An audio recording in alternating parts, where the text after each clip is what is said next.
Clark thought about it. Good closeout by Coulier. 5 seconds. Clark driving, blocked by Coulier. Here, one of your players is being mentioned in a letter from members of Congress to the commissioner of the league. You know, how do you handle that?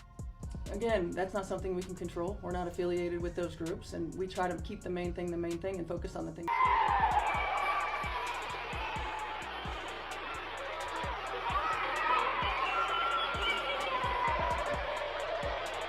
Stephanie White was caught making this gesture on the sideline as Caitlin Clark battled her way toward the basket for Indiana.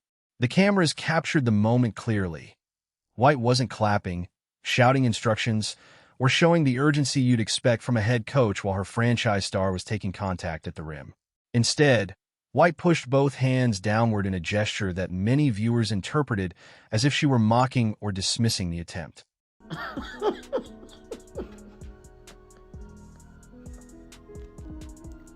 Bro, did y'all see this last night? Boy, this was hilarious last night. So look at this picture right here. Look at this picture right here. This is Stephanie White. Stephanie White was, boy, I tell you, Caitlin Clark probably drives Stephanie White up the wall, boy. So this is Stephanie White. I saw this last night and I thought it was. And once fans slowed the footage down and started sharing it everywhere, it became increasingly clear this wasn't simply a random reaction to a missed shot. It appeared like she was sending a message, and it certainly didn't come across as supportive. Within hours, the clip was spreading everywhere, replayed in slow motion, zoomed in, and paired with captions ranging from confusion to outright frustration from Fever fans who couldn't understand why their head coach seemed to be reacting this way toward the one player carrying so much of the team's attention. Y'all, never. Indiana has been rolling. Because this narcissist over here will not get out of her own way. Listen, I love when the fans boo Stephanie White, because I've been telling y'all since the beginning of the season. When it comes to coaching, especially for the MVP, Caitlin Clark, the face of the league, she's trash. We all see the biases with Stephanie White. When those fans booed, the fans did the right thing. Don't stop there. Because when you do stuff like that and then you stop, what you accomplished only lasts for a game or two. And then think about that for a second. This is the same coach who's supposed to be building up her locker room and serving as the steady hand players turn to when a game gets physical or the shots stop falling.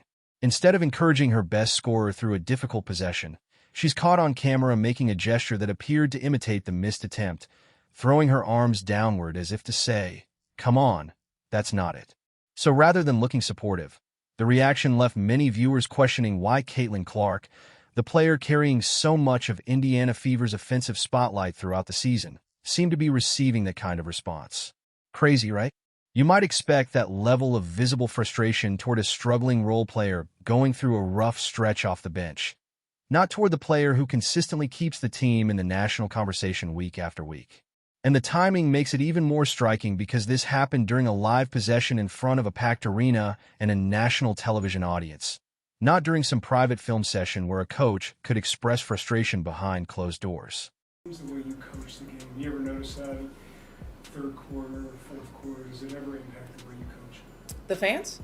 Just the atmosphere, the voice that you have to project, any of that stuff. Yeah, I mean, Seriously, I think the only time it really does is sometimes in timeouts. You know, really making sure that we get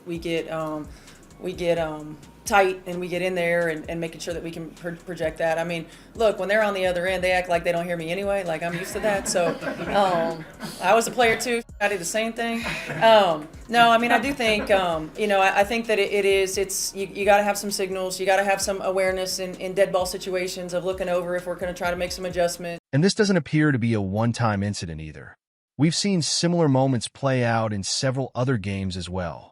Stephanie White arguing with Caitlin Clark on the sideline instead of pulling her aside and handling the situation privately, the way coaches normally would with their franchise cornerstone.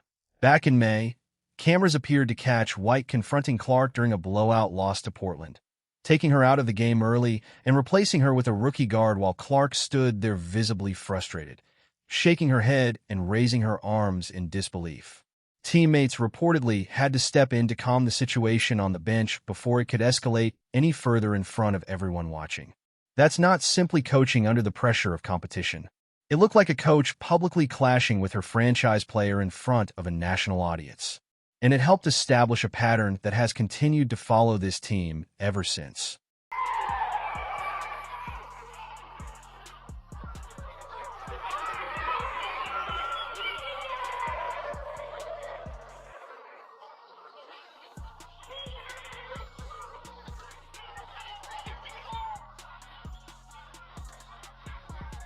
White later described it as coaching, saying she was simply challenging a player to improve and holding her to a higher standard than everyone else on the roster.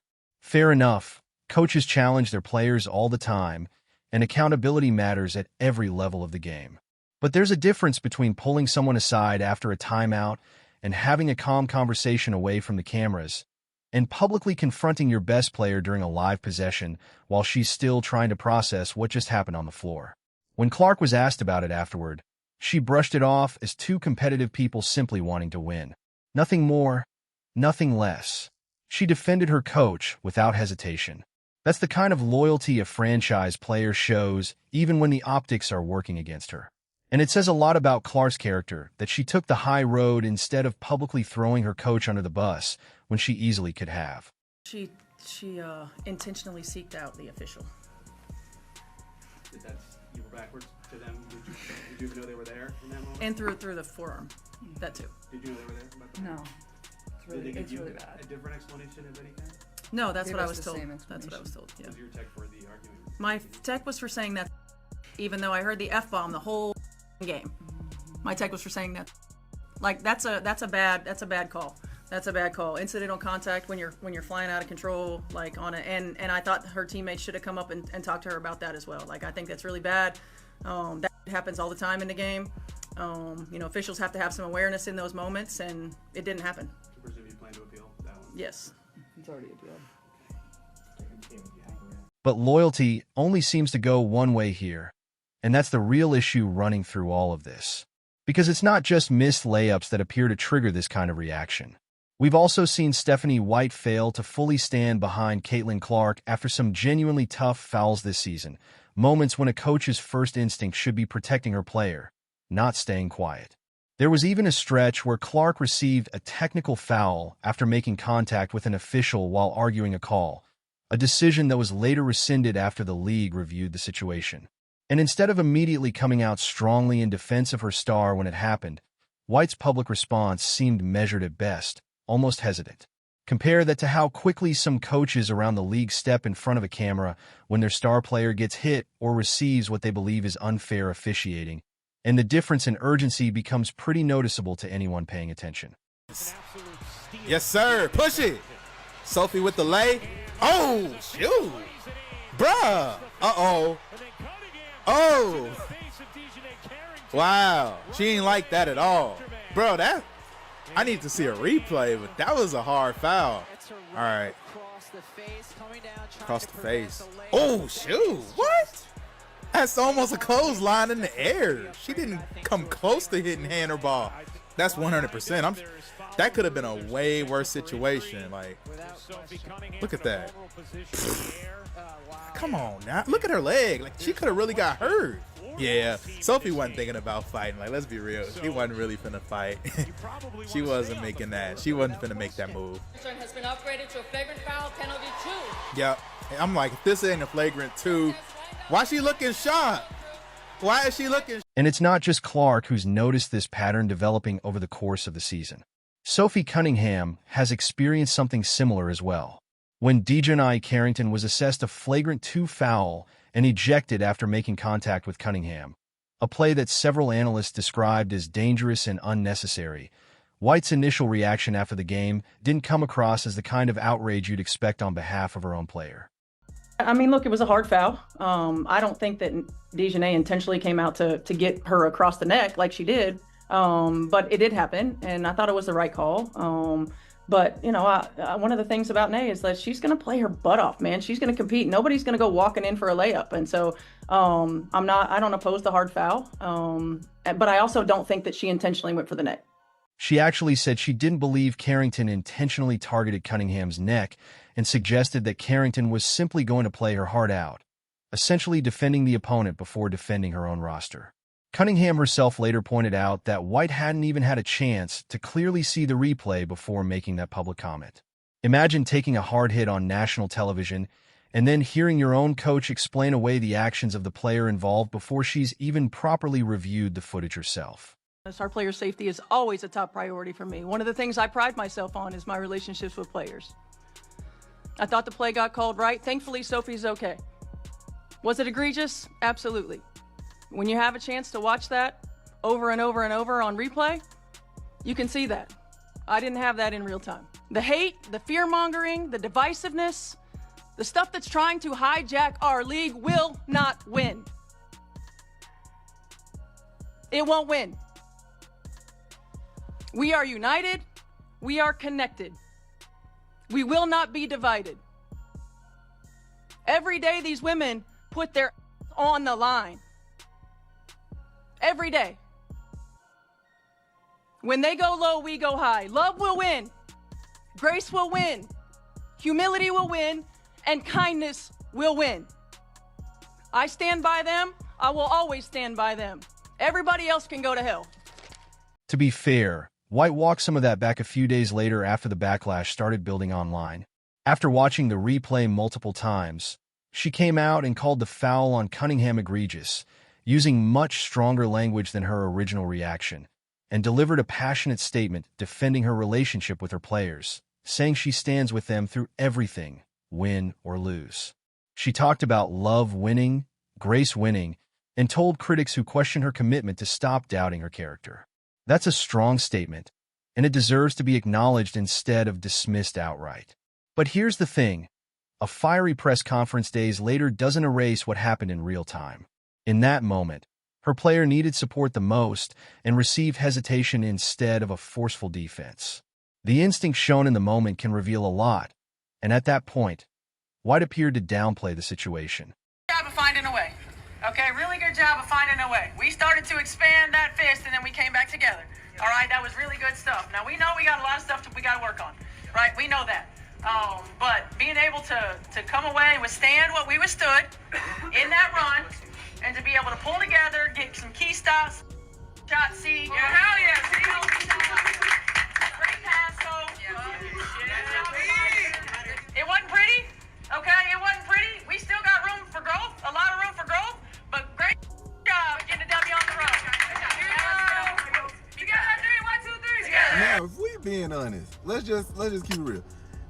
We can tell that play was drawn up for Kelsey Mitchell, man. It's just, which is silly, bro. And it's like y'all keep forcing it. They would rather lose a game if they can force it to Kelsey, and we can lose or win by the hands of Kelsey Mitchell. And that's why our team looked the way it has been looking. So look at the pattern developing across an entire season of basketball. Instead of appearing fully present for her players in the moments that matter most, whether that's a hard foul, a difficult missed shot, or a heated exchange on the sideline in front of thousands of fans, Stephanie White keeps finding herself on the wrong side of these viral moments again and again. And those little moments can add up quickly inside a locker room, much faster than most outsiders realize. Players notice when the person leading the team reacts to a missed layup by throwing her hands down as if she's frustrated instead of clapping and encouraging her player to get back on defense with confidence. That kind of body language can spread quietly throughout a roster. It's not a shouting match or some explosive confrontation caught on a hot mic, but it can slowly affect morale one reaction at a time, and everyone on that bench sees it happening in real time, even when the cameras only capture it occasionally during a broadcast. Caitlin got honored as the WNBA Player of the Year in the ESPYs. Just what does it mean to have her impact so far? I mean, there are a lot of really good players in this league, and she got honored as the best player in the league by the ESPYs. Yeah, I mean, obviously she continues to get new awards. She continues to break barriers. She continues to do things that we haven't seen before. I mean, you know, obviously you think about the Stewie's MVPs of the league, and you know, championship winners, and Asia's MVPs of the league and championship winners, and of course Sue Bird, who was sitting, you know, in the building today. And you know, Caitlin is so fortunate, as well as all these guys, really. I mean, that they don't know anything any different than the WNBA, right? Like they've seen their idols play. They work their asses off to get to where they are, and to be able to be honored, whether it's the ESPYs or whether it's league awards or whether it's All-Star or whatever. I just think they continue to then lead the way for the other young players. Because here's what makes this whole situation even harder to understand when you step back and look at the full picture. Caitlin Clark has been one of the most important players on the Indiana Fever all season, and there's little doubt about the impact she has had on this team. She's the player drawing massive attention on the road, the one driving major interest whenever her name appears on the schedule regardless of the opponent. She's also the player who keeps the Fever competitive on nights when the rest of the roster isn't clicking offensively. She's dealt with intense physical defense and constant scrutiny throughout the season. Yet she continues showing up and competing, carrying a huge portion of the offensive responsibility placed on her. And somehow, this is the treatment she appears to be receiving from the person who's supposed to be fully in her corner during every possession of every game. Caitlin Clark, little interaction here that seems like Caitlin Clark wasn't too happy with whatever was going on between her and the coaching staff tonight.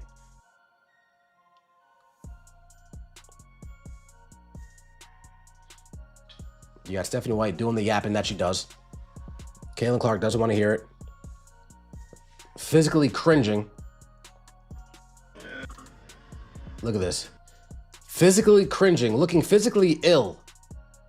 Looking physically ill. Physically ill by whatever Stephanie White's saying. Like, damn, I'm tired of hearing this. But hey. Trying to run away. Stephanie White says, no, get over here. Get over here, Cece. Let me talk to you.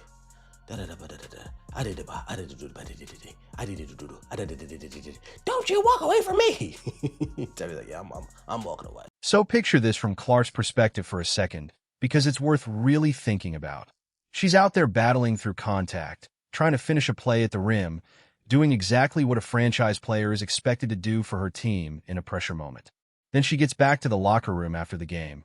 Someone sends her the footage already circulating online, and she sees her own head coach on the sideline throwing her hands down as if she's mocking the attempt instead of encouraging her and getting her ready for the next possession.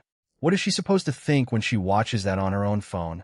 That doesn't look like the reaction of someone standing firmly behind her through the ups and downs of a long season.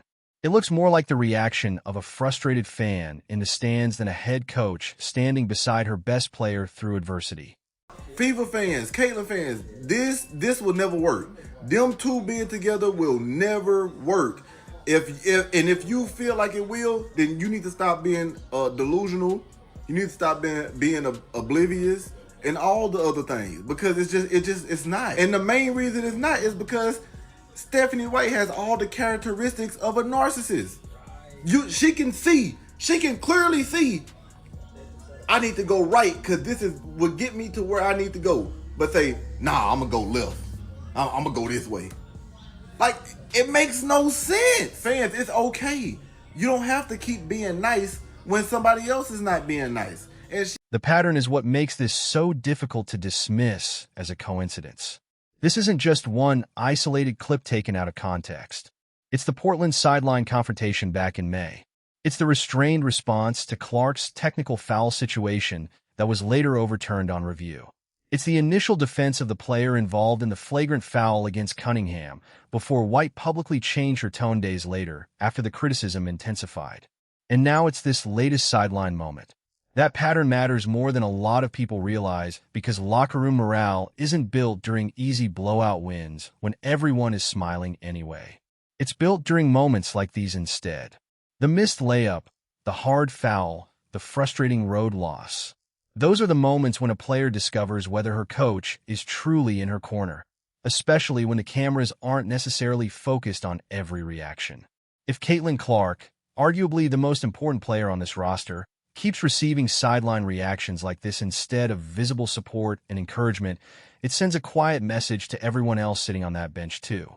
If she's not fully supported after everything she's contributed to this franchise, what does that really say about how the rest of the roster might feel during a difficult night when the cameras aren't watching them? I've been a defender, the coach of the Fever. Get her out of there. Get her out of there. Fire her ass today. I don't want her back on that bench.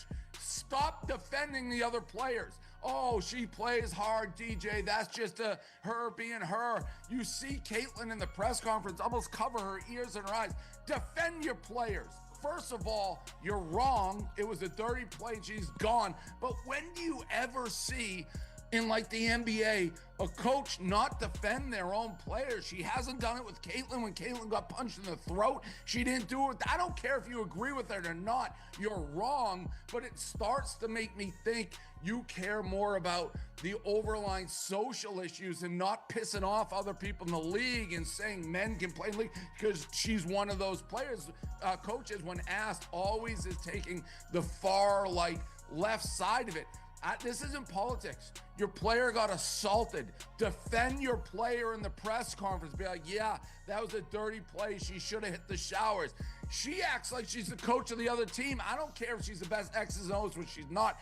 Get her the hell out of there. Either defend your players. There's also a bigger question worth asking about what this could do to team chemistry over the course of a full season. Basketball is built on trust between players and coaches, especially the belief that when something goes wrong on the floor, the response from the sideline will help build you back up rather than make the moment even harder in front of everyone. When that trust gets publicly shaken, even through small moments like a hands-down gesture after a missed layup, it doesn't only affect the player involved.